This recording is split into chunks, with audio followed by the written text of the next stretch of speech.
मधुबन के बाबा, मधुबन के बाबा मुरली वाले, आपका क्या कहना, आपका क्या कहना। ओम शांति। आज 13 मई 2026 के साकार मधुर महावाक्य हैं। आज मीठे मीठे बाप दादा बोले, मीठे बच्चे, बाप द्वारा तुम्हें जो सृष्टि के आदि मध्य अंत की नॉलेज मिली है, इसे तुम बुद्धि में रखते हो, इसलिए तुम हो स्वदर्शन चक्रधारी। बाबा ने कहा, मीठे बच्चे, बाप द्वारा तुम्हें जो सृष्टि के आदि मध्य अंत की नॉलेज मिली है ना, इसे तुम बुद्धि में रखते हो, इसलिए तुम हो स्वदर्शन चक्रधारी। बाबा ने आज प्रश्न पूछा कि रूह को पावन बनाने के लिए रूहानी बाप कौन सा इंजेक्शन लगाते हैं। तो उत्तर में बाबा ने कहा, मन मना भव का। यह इंजेक्शन रूहानी बाप के सिवाय कोई लगा ही नहीं सकता। बाप कहते हैं, मीठे बच्चे, तुम मुझे याद करो, बस याद से ही आत्मा पावन बन जाएगी। इसमें संस्कृत आदि पढ़ने की भी जरूरत नहीं है। बाप तो हिंदी में सीधे शब्दों में सुनाते हैं। रूह को जब निश्चय हो जाता है कि रूहानी बाप हमें पावन बनने की युक्ति बता रहे हैं, तो विकारों को छोड़ दी जाती है। ओम शांति। ओम शांति का अर्थ तो बच्चों को समझाया है।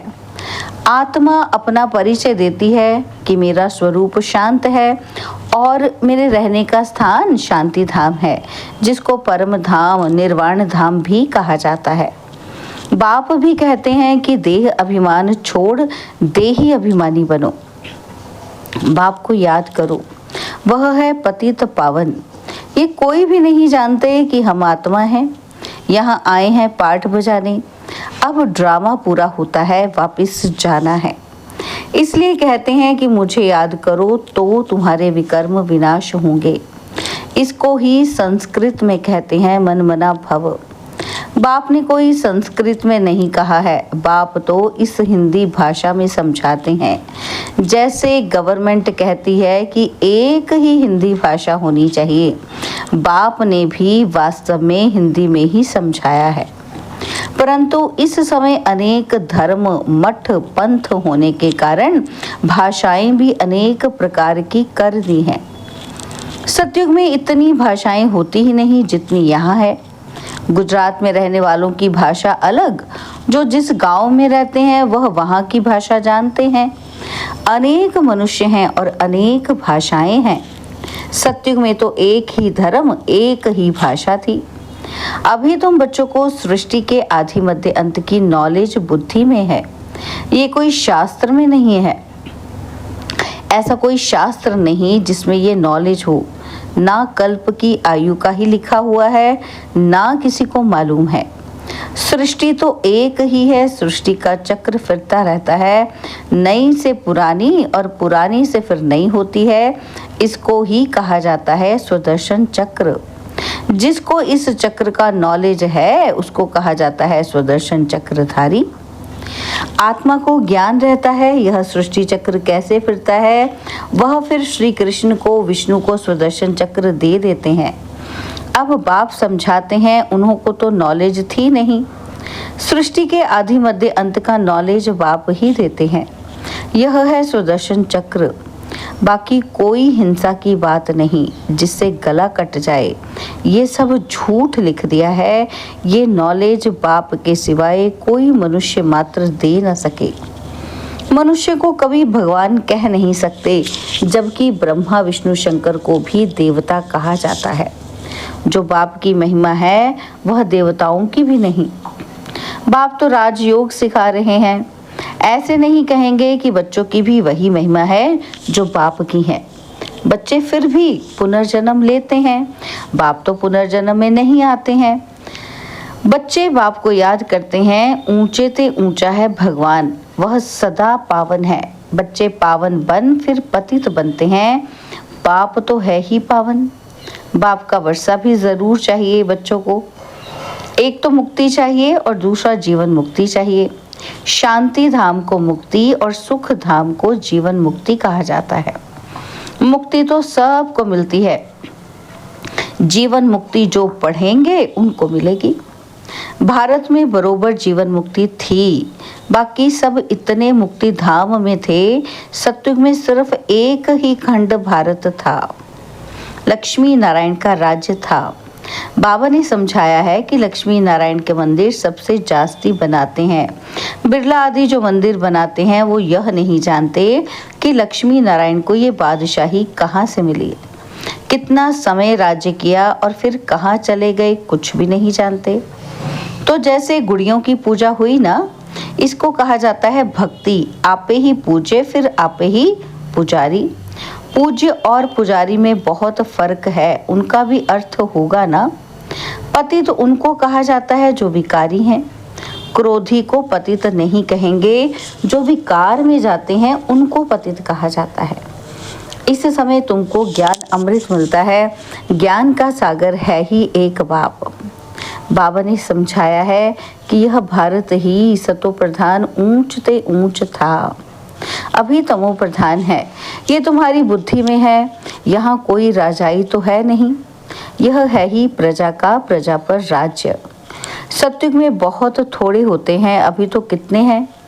विनाश की तैयारियां भी होती हैं, दिल्ली परिस्तान तो बनना ही है, परंतु ये कोई जानते नहीं है। वह तो समझते हैं कि ये न्यू दिल्ली है।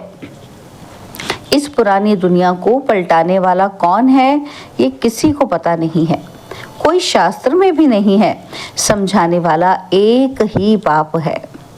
अभी तुम बच्चे नई दुनिया के लिए तैयारी कर रहे हो, कौड़ी से हीरे मिसल बन रहे हो। भारत कितना सॉल्वेंट था, दूसरा कोई धर्म ही नहीं था। अभी तो अनेक धर्म हैं, अब रहम दिल बाप को याद करते हैं। भारत सुखधाम था, यह भूल गए हैं। अब तो भारत का क्या हाल है, नहीं तो भारत हेवन था। बाप का जन्म स्थान है ना, तो ड्रामा अनुसार उनको तरस आ जाता है। भारत तो प्राचीन देश है, कहते भी हैं कि बरोबर क्राइस्ट से 3000 वर्ष पहले भारत स्वर्ग था और कोई धर्म नहीं था। अभी ये भारत बिल्कुल पट आकर पड़ा है। गाते तो हैं कि भारत हमारा देश सबसे ऊंच था, नाम ही था हेवन स्वर्ग। भारत की महिमा का भी कोई को पता नहीं है। बाप ही आकर भारत की कहानी समझाते हैं। भारत की कहानी माना दुनिया की, इसको सत्यनारायण की कहानी कहा जाता है। बाप ही बैठ समझाते हैं। पूरे 5000 वर्ष पहले भारत में लक्ष्मी नारायण का राज्य था, जिनों के चित्र भी हैं, परंतु उन्हों को ये राज्य कैसे मिला, सतयुग के आगे क्या था और संगम के आगे क्या था, कलयुग। ये है संगम युग, जिसमें बाप को आना पड़ता है, क्योंकि जब पुरानी दुनिया को नया बनाना हो तभी मुझे आना पड़ता है, पतित दुनिया को पावन बनाने। मेरे लिए कह दिया है सर्वव्यापी, युगे युगे आता है तो मनुष्य ही मूंझ गए हैं। संगम युग को सिर्फ तुम जानते हो, तुम कौन हो बोर्ड पर लिखा हुआ है। प्रजापिता ब्रह्मा कुमार कुमारी, ब्रह्मा का बाप कौन, शिव, ऊंचते ऊंच, और पीछे है ब्रह्मा, फिर ब्रह्मा द्वारा रचना होती है। प्रजापिता तो जरूर ब्रह्मा को ही कहा जाता है, शिव को प्रजापिता नहीं कहेंगे। शिव सभी आत्माओं का निराकार बाप है, फिर यहाँ आकर प्रजापिता ब्रह्मा द्वारा एडॉप्ट करते हैं। बाप समझाते हैं कि मैंने इसमें प्रवेश किया है, उन द्वारा तुम मुखवंशावली ब्राह्मण बने हो। ब्रह्मा द्वारा ही तुमको ब्राह्मण बनाए, फिर देवता बनाता हूँ।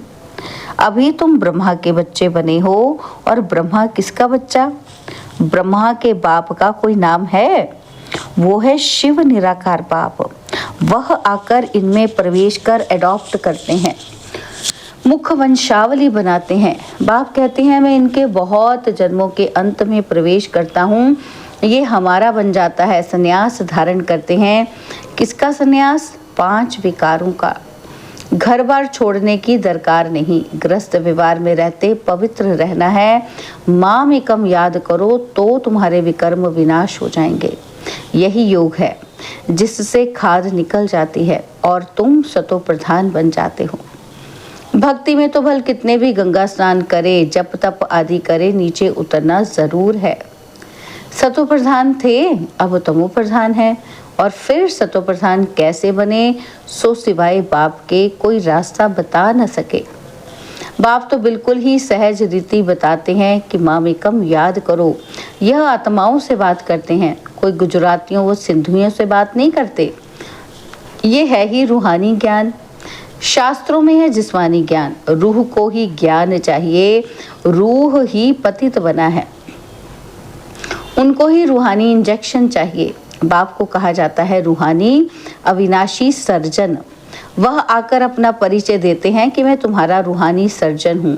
तुम्हारी आत्मा पतित होने के कारण शरीर भी रोगी हो गया है। इस समय भारतवासी तथा सारी दुनिया नरकवासी है, और फिर स्वर्गवासी कैसे बन सकती है, सो बाप समझाते हैं।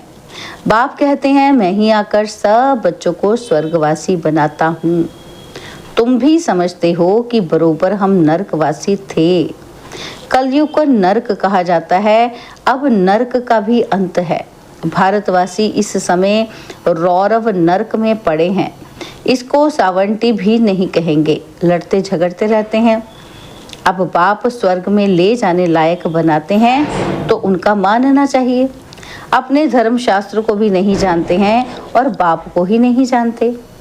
बाप कहते हैं मैंने तुमको पतित से पावन बनाया था ना, कि श्री कृष्ण ने बनाया था। श्री कृष्ण तो पावन नंबर 1 था।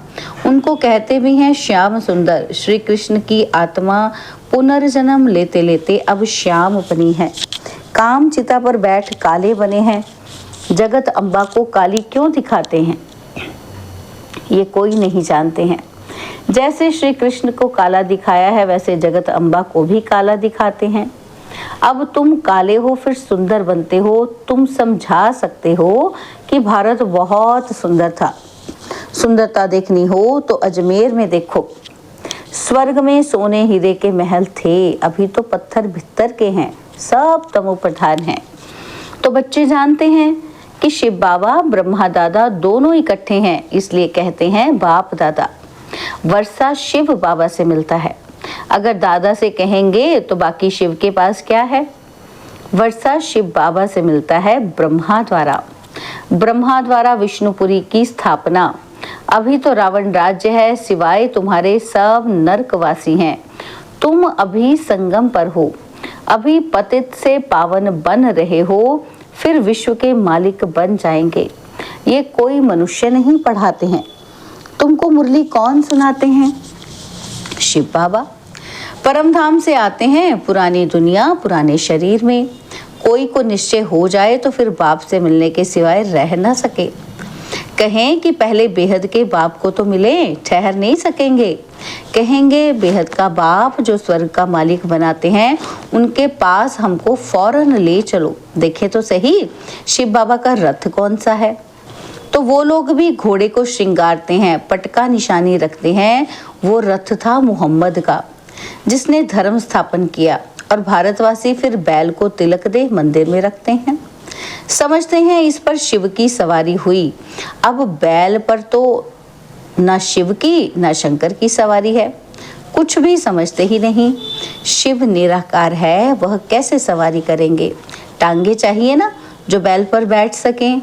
ये है अंधश्रद्धा। अच्छा, मीठे मीठे सिकिलदे बच्चों प्रति माता पिता बाप दादा का याद प्यार और गुड मॉर्निंग। रूहानी बाप की रूहानी बच्चों को नमस्ते। हम रूहानी बच्चों की रूहानी बाप दादाजी को दिलवा जान सिकवा प्रेम से नमस्ते। ओम शांति। प्यारे बाबा, मीठे बाबा, मेरे बाबा, शुक्रिया बाबा, शुक्रिया बाबा, शुक्रिया। धारणा के लिए मुख्य सार है। पहला पॉइंट है, बाप से जो ज्ञान अमृत मिलता है उस अमृत को पीना और पिलाना है। पुजारी से पूज्य बनने के लिए विकारों का त्याग करना है। और सेकंड पॉइंट है, बाप जो स्वर्ग में जाने के लायक बना रहे हैं, उनकी हर बात माननी है, पूरा निश्चय बुद्धि बनना है। बाबा ने आज हमें वरदान दिया कि अनुभव की विल पावर द्वारा माया की पावर का सामना करने वाले अनुभवी मूर्त भव। तो सबसे पावरफुल स्टेज है अपना अनुभव। अनुभवी आत्मा अपने अनुभव की विल पावर से माया की कोई भी पावर का, सभी बातों का, सर्व समस्याओं का सहज ही सामना कर सकती है और सभी आत्माओं को संतुष्ट भी कर सकती है। सामना करने की शक्ति से सर्व को संतुष्ट करने की शक्ति अनुभव के विल पावर से सहज प्राप्त होती है। इसलिए हर खजाने को अनुभव में लाकर अनुभवी मूर्त बनो। स्लोगन है, एक दो को देखने के बजाय स्वयं को देखो और परिवर्तन करो। एक दो को देखने के बजाय स्वयं को देखो और परिवर्तन करो। बाबा के अव्यक्त इशारे हैं सदा अचल अडोल और एक रस स्थिति का अनुभव करने के लिए। बाबा कहते हैं अपने आप को चेक करो कि हर शक्ति का, हर प्राप्ति का और हर गुण का अनुभव है। अगर अनुभव की अथॉरिटी है तो कोई भी परिस्थिति अनुभव की अथॉरिटी के आगे कुछ भी प्रभाव नहीं डाल सकती। अनुभवी मूर्त कभी भी किसी भी परिस्थिति में अचल अडोल रहते हैं, हलचल में नहीं आते, क्योंकि सबसे बड़े से बड़ी अथॉरिटी अनुभव है। आवाहन करो कि जिस समय जिस शक्ति का वो सेकंड में सहयोगी बनेगी। अच्छा, ओम शांति।